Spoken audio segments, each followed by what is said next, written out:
What's going on, everybody? It's your buddy, it's your pal SpazPhoenix, the YWC Reality Check. Before I get into anything, please go back one video. I'm asking for questions for my September Q&A.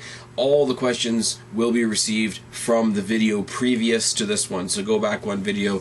If you have a question you want answered in the September Q&A, leave it in the comment section of that video, or it's not going to be answered. That's basically the end of that.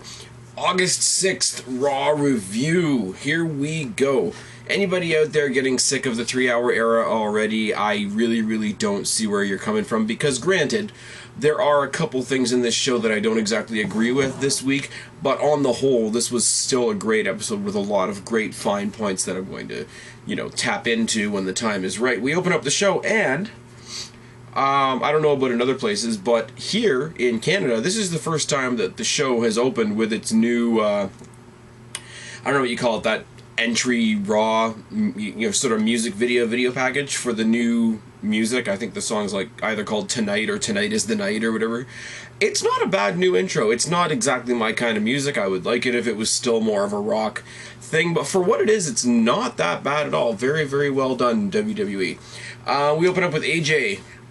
AJ comes out with a bunch of announcements. She announces Big Show versus Orton tonight. She announces Bryan versus John Cena tonight, which is very interesting. And she's about to announce the biggest match when she's interrupted by CM Punk. He comes out talking about how he lives his life with zero regrets, but when he's made a mistake, he admits it. He apologizes to AJ for getting in her face last week.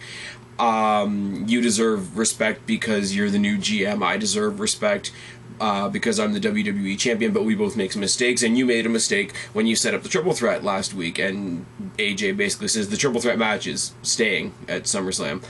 Punk goes into another rant, accuses her of taking revenge on him for rejecting her marriage proposal a couple weeks ago, and then it's interrupted by Cena, and Cena's ridiculous. Let's be honest. Cena tries to cut promo on CM Punk.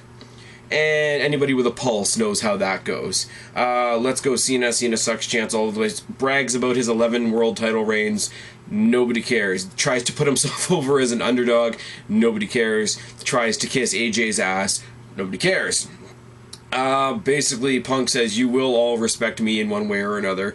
Cena tries to intimidate CM Punk. And yeah, we know where that goes as well. Laugh out loud, etc. Tries to make the triple threat match sound scary when we see triple threat matches are almost common this year. Triple threats, fatal four ways, and all that sort of thing are kind of common this year. So the fact that John Cena's coming out, do you know what a triple threat match means? You've got two of us to deal with. He's really an idiot. Like, honestly. Big Show's music comes out. He wants to join the fray, but he gets about halfway down the ramp before AJ says no. John Cena, you've got a match. Big Show, you've got a match. You should go get ready for that. CM Punk pitches a fit because he thinks he's been left out, and AJ says, no, you've got a match coming up next. WWE Universe is going to pick your opponent. It's either going to be Miz, Kane, or Ray. Now, the Raw active thing, as long as it's not like it was a couple weeks ago where it was like Street Fight or Falls Count Anywhere or No Holds Barred, where they were all basically the same option, the Raw active thing is okay. If they keep it to sort of one element or one match or one segment or whatever in an evening in a 3-hour show, I don't mind it too much. But if they start over pushing it, like they're doing with Tout, like they did with Twitter, then it's going to start annoying me. But Miz, Kane, and Ray. So was there any doubt in the world that WWE was going to set it up to be Ray facing Punk when we came back from break? Absolutely not. Even though Ray's the face, even though Ray's supposedly this big returning hero that's done fuck all since he's gotten back, we have loud CM Punk chants, and that makes me a happy boy. The match is interesting because, Ray's known as a high flyer, luchador, light heavyweight type style wrestler, and we all know that CM Punk can do that as well. So when you've got two guys that can fly, they, for the most part, carried on a very ground-based, grappling-based match, and it wasn't rushed. My big problem on Raw is that they're trying to fit everything into one segment, or they're trying to fit everything, between two commercial breaks, and everything seems rushed. This match did not seem rushed. This match did, however, make CM Punk look even more boss than he already does, because he basically had a counter for every single bit of, stereotypical, vintage Ray offense that was offered. Punk works over Ray's midsection the whole match.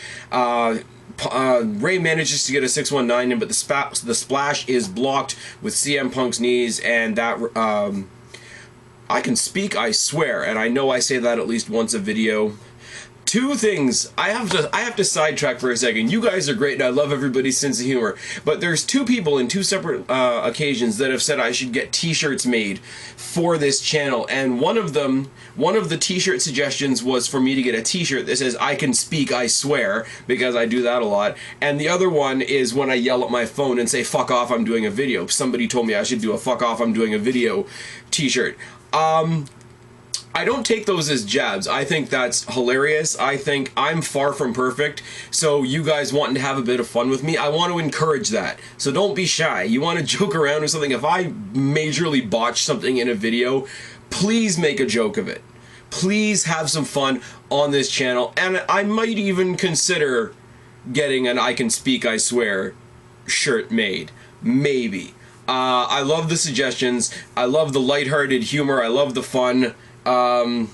It sort of detracts from the YWC drama, so keep it up. You guys are awesome, and I love it. But anyways, 619 is hit on Punk.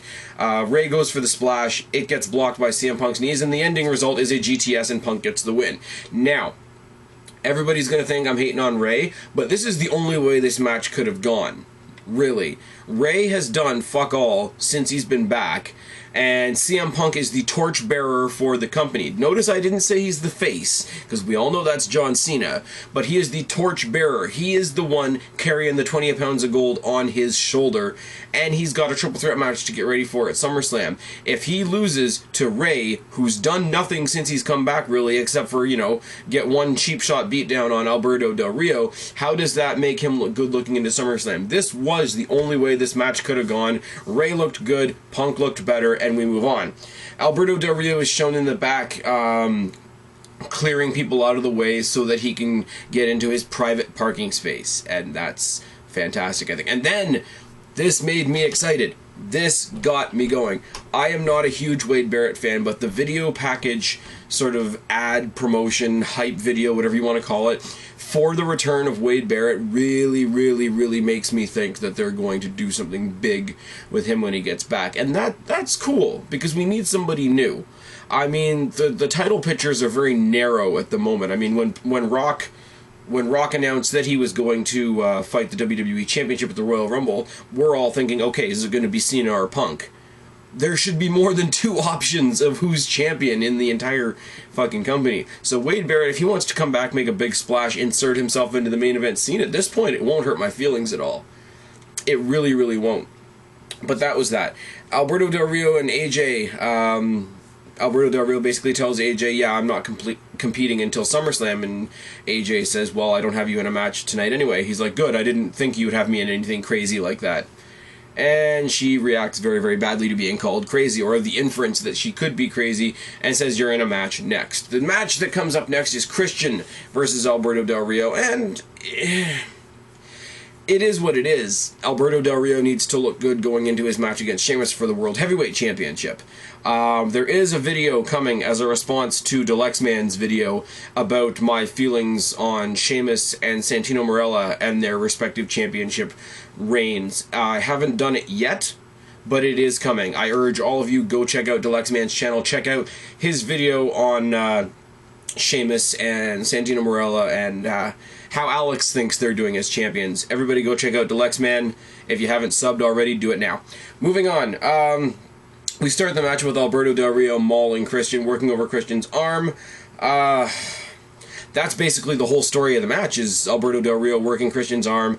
Spear gets blocked. The nostalgia factor of Christian using Edge's spear is really wearing off. I'm a fan of Christian. I'm a bigger fan of Edge, obviously, but I'm a fan of Christian. I have a lot of respect for what he can get done in the ring. He doesn't need to be using the nostalgia of somebody else's signature move to get over, and as long as he does, people are going to compare him to Edge, and he's going to fall short. Moving on. But the spear is countered, and Alberto Del Rio hits him with a super kick. Alberto Del Rio, after Ricardo Rodriguez distracts the referee, takes off his boot, uses his boot to knock Christian off the top turnbuckle. Cross arm breaker gets the win for Alberto Del Rio. Great match.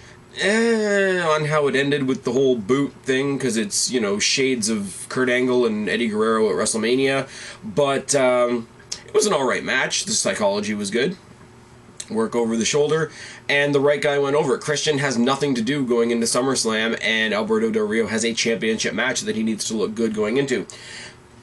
After the match is over, we have Sheamus on the Titantron stealing Alberto Del Rio's car. And I'm not going to say anything else about this tonight. They stole the car. Later on in the night, he touted from the car how he was messing up the car. Later on in the night, he touted from the car again, trying to push the whole tout thing, trying to push the whole ha ha ha, I'm joyriding in your car. He came back at the end of the night. It was covered in dirt and mud and food and all that, and it was kind of ridiculous, but it's Sheamus. So, yeah. Moving on. Randy Orton versus The Big Show. It's a big brawl. It's Orton versus the brick wall for the first 2 minutes of the match, like it is in any Big Show match. Headbutt from The Big Show floors Orton, multiple clotheslines, and the nice drop kick from Randy Orton. Not the last time I'm going to talk about drop kicks tonight, I'll tell you that. Chokeslam and a near fall by Big Show. Show tackles Orton out of the ring 3 different times. 3 different times, Orton had to fight his way back in the ring, and Big Show either tackled or choked him back out of the ring.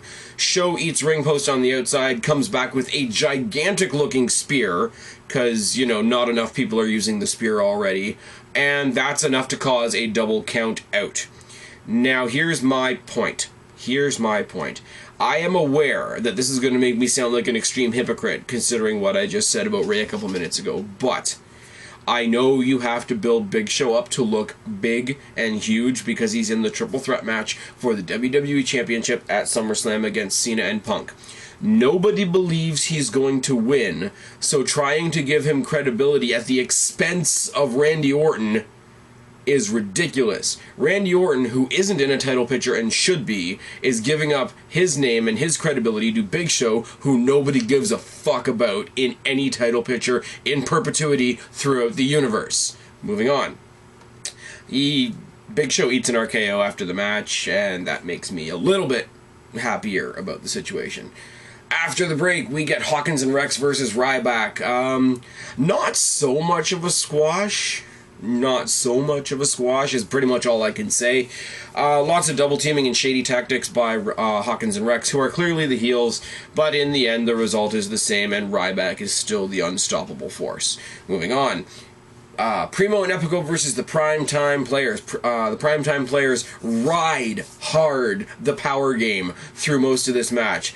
Match we think has come to an end after I want to say Primo, but it could have been Epico, hit a variation of a Three Amigos, but he did a Three Amigos with back suplexes as opposed to the way the late great Eddie Guerrero would have done them.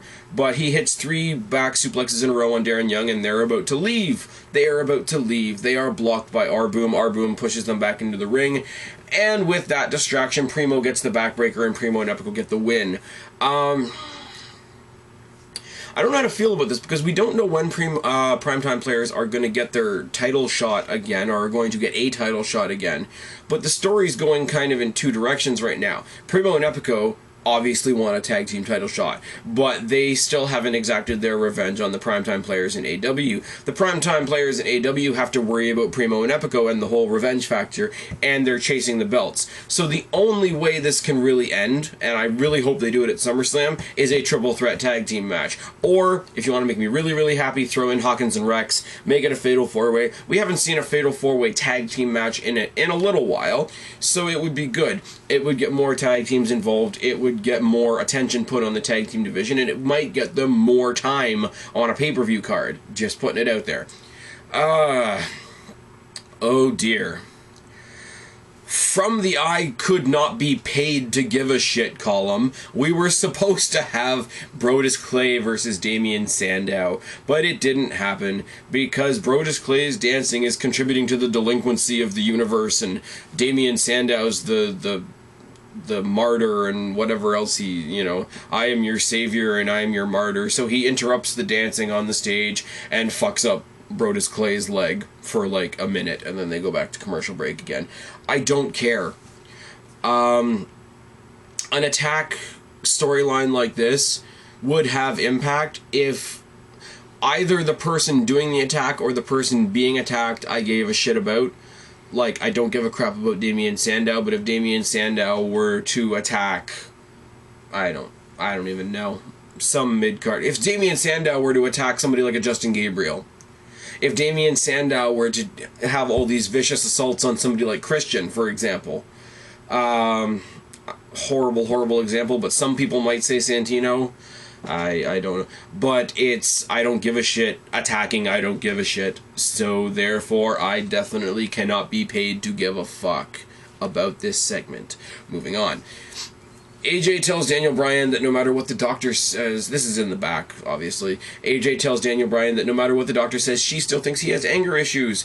Bryan says, thanks for the match with Cena tonight. If I win this match with Cena tonight, you better turn the WWE Championship into a fatal four-way match at SummerSlam. And AJ says, but you can't, because you're already facing Kane at SummerSlam.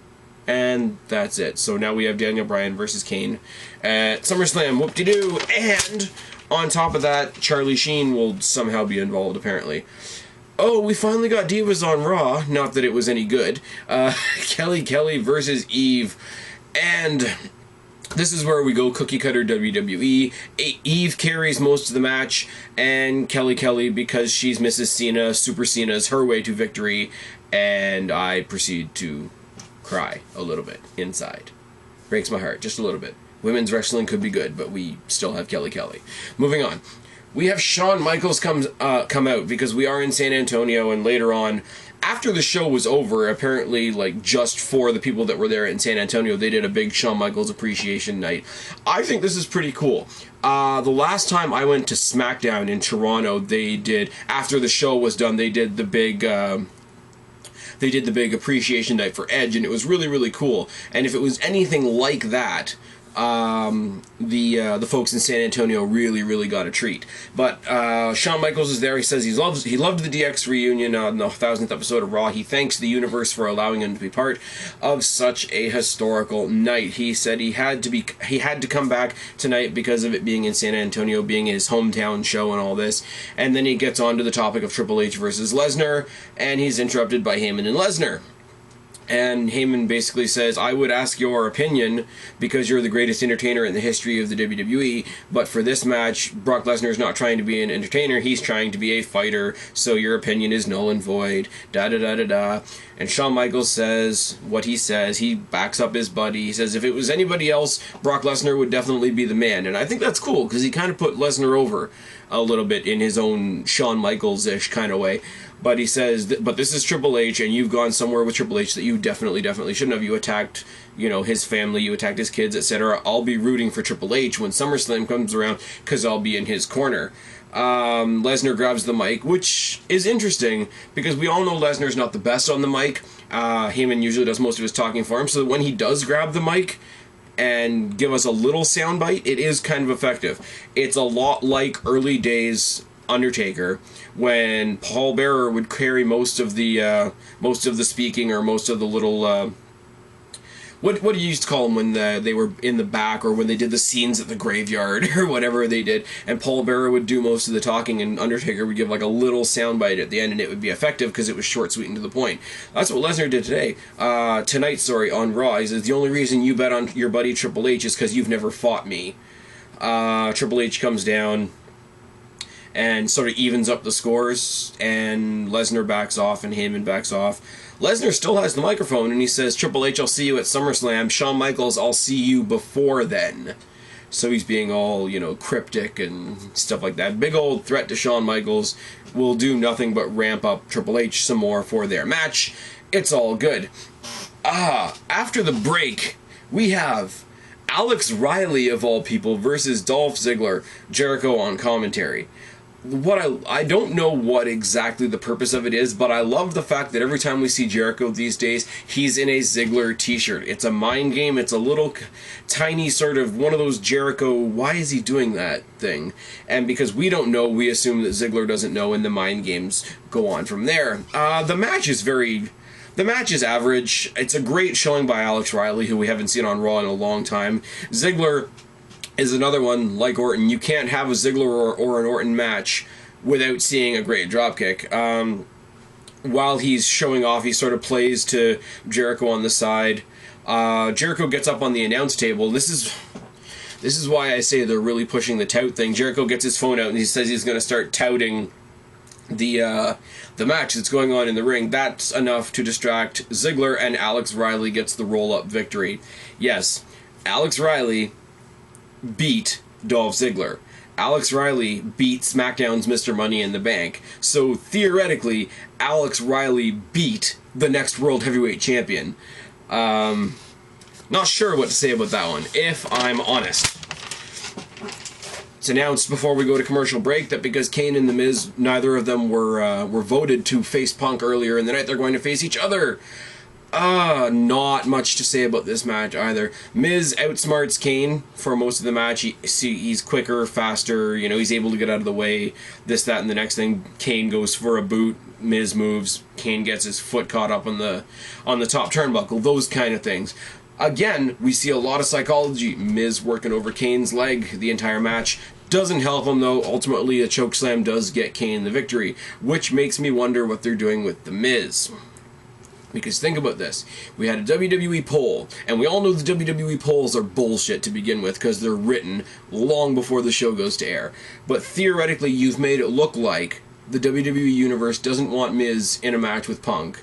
Then you have him lose to Kane, who doesn't really have any credentials at this point. Not saying that he doesn't have a great career, or he doesn't have any credibility. I'm just saying in the current moment, he's not in any storylines, he's not in the running for any titles, and he doesn't carry any titles. So you've got this guy who's basically got nothing going for him at the moment other than a potential rivalry with Daniel Bryan and Charlie Sheen, and he's beating your brand new Intercontinental Champion, who's already been voted down by the fans earlier in the night. Way to push your new Intercontinental Champion, WWE. I like that. Not. Hashtag sarcasm. Bryan versus Cena was a lot better than it ever deserved to be, wasn't it? Cena overpowers Bryan in the early going. Bryan wrestles back, drop kicks Cena off the apron to the outside. A running, I don't know what you call it, what Bryan does when he's on the outside of the ring. It's a running flying knee off the apron to John Cena's face. Bryan beats down John Cena once he's got him back in the ring, beats him down in several corners. And this becomes the story for several minutes of the match, is Daniel Bryan and John Cena going from corner to corner to corner in the ring, just Bryan beating the hell out of him, kicking him, striking him, etc., etc., etc. Running knee drop to the back of Cena's head looks very, very nice. Super Cena tries to power back up, and we get the 5-knuckle shuffle and an attempt at the attitude adjustment, which is countered into a guillotine chokehold that is also very, very pretty. Multiple power bombs in the corner on Bryan by Cena finally break up the guillotine choke. Bryan hits a high knee on Cena, a high round kick to John Cena's head. I can speak, I swear. There it is again. Gets him a near fall. Flying headbutt to Cena, like 3/4 of the way across the ring, Chris Benoit style. Flying headbutt. Gets another near fall. Cena locks in the STF, which is countered into the, say it with me, the no lock, which is then countered into an attitude adjustment. John Cena gets the win, and my good dear friend and buddy Dalyxman proceeds to cry. Moving on, Punk comes out, poses in front of Cena with the WWE Championship, stares Cena down. They're interrupted by Show. Show attacks both of them. Punk takes out John Cena while John Cena's trying to put the attitude adjustment on the Big Show. Again. With them both down, he goes and he grabs, not a microphone, but the headset at the commentator booth, cuts a wicked promo to Jerry Lawler, I guess is what it's supposed to look like. He looks like he's yelling at Jerry Lawler about these guys. I'm the best, da-da-da-da-da. Goes on this big, great CM Punk style tirade on the commentator headset. And it's great, and it's wonderful, and this is the way the show is supposed to end. I'm the champion, I'm the only one left standing, da-da-da-da. Walks back in the ring to put a further beatdown on both of them, and we should cut the show right there. But no, of all people, Big Show gets back up. Weapon of Mass Destruction punch on Punk. Weapon of Mass Destruction punch on Cena. And we leave the show with the Big Show being not only the only one standing, but with the WWE title over his shoulder. So if we had cut the show off about 2 minutes earlier, would have been a fantastic ending to the show as far as I'm concerned. But, yeah, we got the final ending of the show type heat on the Big Show instead of on Punk, which is unfortunate, but in the whole segment, the one that really got fucking buried was Daniel Bryan, wasn't it? Thought he was going to get a main event spot. Poor boy. Moving on. Score, fail, and MVP, which I can't see because my friggin' clipboard is a mess. Hold on a second, guys. This is the wonders of doing one-take videos. Nothing gets edited out, and there's all kinds of botches and wonderfulness. Score, Alberto Del Rio's parking space. I love this. It's a little tiny thing, you know, hashtag the little things.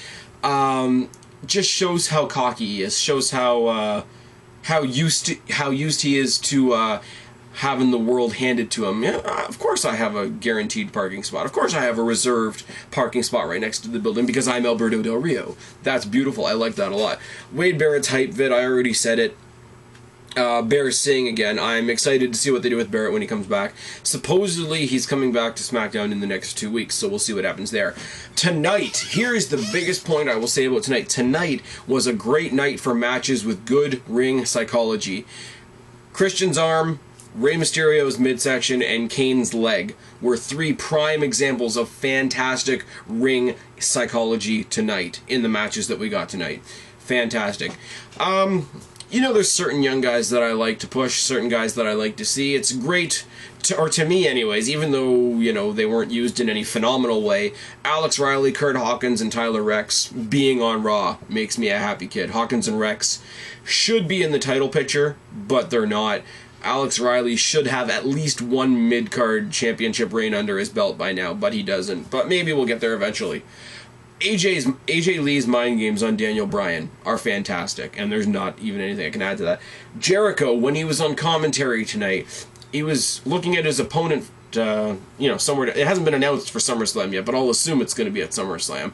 So he's looking at his SummerSlam opponent in a match, even though he's saying, okay, this is what's wrong with this guy, this is what's wrong with this guy, this is what he's doing wrong. He's still put him over as a fantastic talent, when as far as to say that this guy will be a world champion one day. That's good. That's something that a guy like Jericho can do.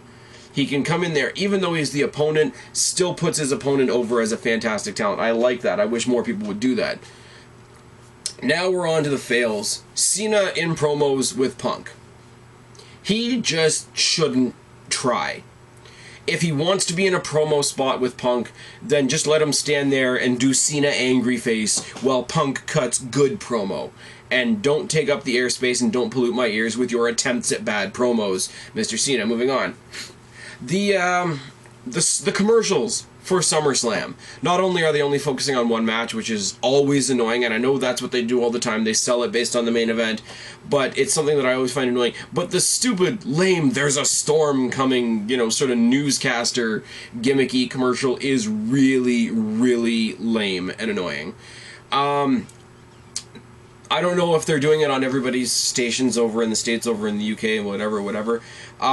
Giving all the Raw episodes names and numbers now. Like, yes, the 1000th episode of Raw was called Raw 1000, but the station here in Canada is going, you know, stay tuned next for Raw 1001. Stay tuned next for Raw 1002. And I think even when they opened up the show tonight, I don't know whether it was Lawler or Cole, but one of them said, welcome to the 1002nd episode of Raw. If we're going to name off each episode like that, it's going to get old really fast. I already mentioned my point about WWE sacrificing Orton to build up the Big Show and make him look tough. I don't like it.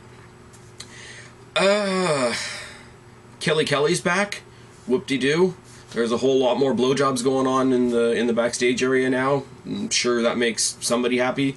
Not me. WWE buried The Miz tonight. He was voted out of a main match, and he got destroyed by somebody who really didn't need to destroy him as far as his status as Intercontinental Championship as the Intercontinental Champion goes. I really don't know where they're going with.